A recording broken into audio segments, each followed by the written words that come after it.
Hey friends, I had a little extra tacky resin from one of my last projects, and I thought I'd show you real quickly how to make a pattern piece. So I bought these new coaster molds because I wanted to try something new. I'm going to use this extra resin I have and pour it into that mold. This one has quite a bit more grooves than my normal molds would have that I use.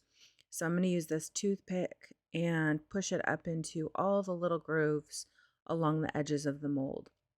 As you can see, my resin isn't liquidy. It's very tacky still. So if I hit that with my blowtorch, it will liquefy again and kind of loosen that up so I can tip my mold and it should kind of fall into place around those grooves.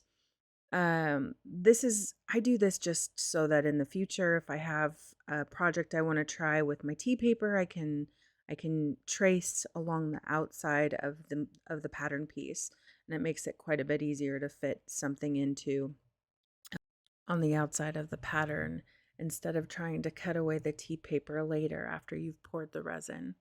So I'm just going to tilt this again. I do this probably 2 or 3 times just to make sure when I do have tacky resin that it falls into place around the mold. And then we're just going to set it aside like we normally would a resin piece. We're going to let it set for about 48 hours. When we come back to it, it should be hardened enough that we can take it out of the mold. And you can see all the little grooves in my pattern piece already. It turned out perfectly. So I'm going to take it out and flatten it against the table real quickly. I probably let these sit for another 24, 48 hours before using them. You don't have to, but I do, just so that they harden up completely. And now we have a great pattern piece for our next project.